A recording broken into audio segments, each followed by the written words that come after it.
डर लगता है। बहुत सारे स्टूडेंट्स को लगता है कि उनकी सक्सेस की जर्नी के लिए फेलियर एक फुल स्टॉप होती है, लेकिन एक्चुअल में जब इतने सारे फेलियर्स के बाद आप हार मानने लग जाते हो, सक्सेस आपकी ही चौखट पर इंतजार कर रही हो, तो मैं फेलियर को कैसे डील करूं? हार मानना तो कोई ऑप्शन नहीं है, तो मैं क्या करूं? चलिए डिस्कस करते हैं इस वीडियो में। Hey guys, welcome to Siddharthi. और इस वीडियो में हम डिस्कस करने वाले हैं फेलियर्स के बारे में। फेलियर्स, हमको बहुत डर लगता है ना इसके बारे में। और जब हम कुछ नया, कुछ अलग स्टार्ट करने की कोशिश करते हैं, हम सोचते हैं अगर हम फेल हो गए तो, अगर ये काम नहीं किया तो मैं क्या करूंगा, अगर ये काम नहीं किया तो मेरी रेपुटेशन, मेरी एम्बिशन, मेरी फैमिली की एक्सपेक्टेशन सब नीचे गिर जाएगी। पहली तो बात भूल जाइए कि दुनिया आपके फेलियर्स के लिए कैसे रिएक्ट करेगी। सच बताओ तो दुनिया को फर्क ही नहीं पड़ता कि आप कितनी बार फेल हुए, कि आपकी जिंदगी में क्या चल रहा है। पर हाँ, ऐसे बहुत सारे लोग हैं जो आपकी सक्सेस से चलते हैं। आप किसी एग्जाम के लिए बहुत मेहनत करते हो, अपना बेस्ट देते हो, लेकिन फिर सोचते हो कि अपने माँ बाप की एक्सपेक्टेशन पे खड़ा नहीं उतर पाए, तो वो सोच छोड़ दो, क्योंकि हम सब कुछ ना कुछ अलग ट्राई करते हैं लाइफ। हो सकता है वो पेरेंट्स की सोच से अलग हो, पर वो गलत नहीं है। हर की अपनी अपनी सीख होती है, अपना अपना विजन होता है, और हो सकता है वो टाइम ले, लेकिन हर वो चीज जो टाइम लेती है वो अच्छी होती है। आपके पियर्स और आप काफी डिफरेंट हो। आपके पियर्स और आपकी ट्रेजेक्टरी बहुत डिफरेंट है, भले ही वो प्रोफेशनली हो या फिर पर्सनली। और वैसे भी आजकल कुछ सालों से एक नया आईना आया है जिसका नाम है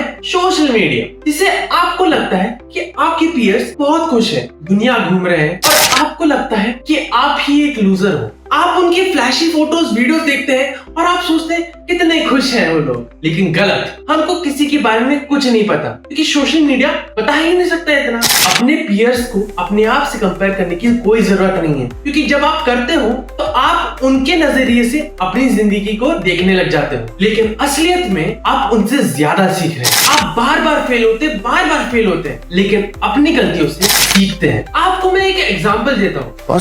मैं 5 बार फेल हुआ हूँ, but you need one success. Boat is the only success I have. All those 5 failures are actually redundant now. Right. अगर बोर्ड भी नहीं होती तो क्या पता मेरा 8वां या 10वां सक्सेस होता।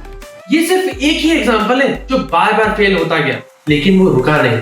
और जैसा कि आप जानते हैं कि आज कहां पर है, क्या उन्होंने शुरुआत में कुछ गलत किया? क्या उनको पहले वाले स्टार्टअप शुरू ही नहीं करने चाहिए थे?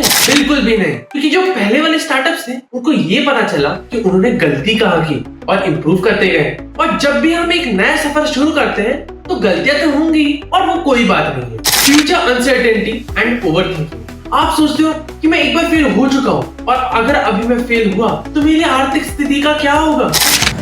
आर्थिक स्थिति ठीक ना हमारी। ये दिखाता है कि ओवरथिंकिंग आपको गोल के पास नहीं, उससे बहुत दूर लेकर जाता है। हम बहुत बार सोचते हैं कि पास्ट में हम सक्सेसफुल ही नहीं हुए तो आगे जाकर कैसे होंगे, लेकिन इसको आंसर करने का एक बढ़िया तरीका है कि अपने एक्शंस को करते रहिए, क्योंकि अगर आप नहीं करेंगे वैसे भी कोई फर्क नहीं पड़ने वाला। और एक चीज, फेलियर का डर हमको इसलिए भी रहता है क्योंकि हम अपने आसपास सिर्फ विनर्स की स्टोरी सुनते हैं। स्कूल्स, कॉलेजेस, पेरेंट्स सिर्फ यही बताते हैं कि ये कितना सक्सेसफुल है, कि इसने एक एग्जाम में EIR-1 लाया है, कि इसने एक बड़ा एम्पायर खड़ा कर दिया है अपने बिजनेस में। लेकिन ये कोई नहीं बताता कि उस सक्सेस के लिए कितने फेलियर से गुजरना पड़ा है उसको। इसलिए अपने एनवायरनमेंट को ऐसा बनाओ, ऐसे दोस्तों के साथ ऑक्यूपाई रखो जो अपने फेलियर्स को ओपनली डिस्कस कर सके। सिर्फ अचीवमेंट सेलिब्रेट मत करो, अपने फेलियर्स को भी सेलिब्रेट करो। आपके जिंदगी का हर एक अटेम्प्ट को एक एक्सपेरिमेंट की तरह ट्रीट करो, या तो जीत मिलेगी या फिर लर्निंग मिलेगी। एक साइकोलॉजिकल रीजन भी है इसके लिए कि जब भी हम फेल होते हैं किसी भी चीज में, तो ब्रेन उसको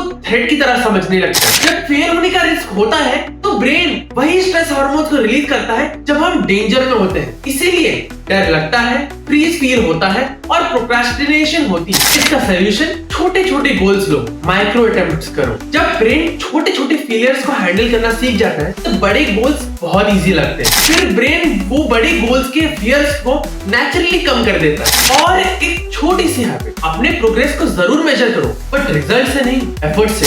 हर दिन के एंड में ये देखो कि मैंने आज कुछ सीखा या नहीं। जब फोकस सिर्फ रिजल्ट्स पे होता है, फेलियर डर देता है, लेकिन जब फोकस सिर्फ एफर्ट्स पर होता है फिर वो फेलियर नहीं दिखता है। ये था सिद्धार्थी का एक लाइट सेगमेंट ऑन फेलियर। ऐसे वीडियोस देखने के लिए सब्सक्राइब करें। मिलते हैं अगले वीडियो में। Signing off.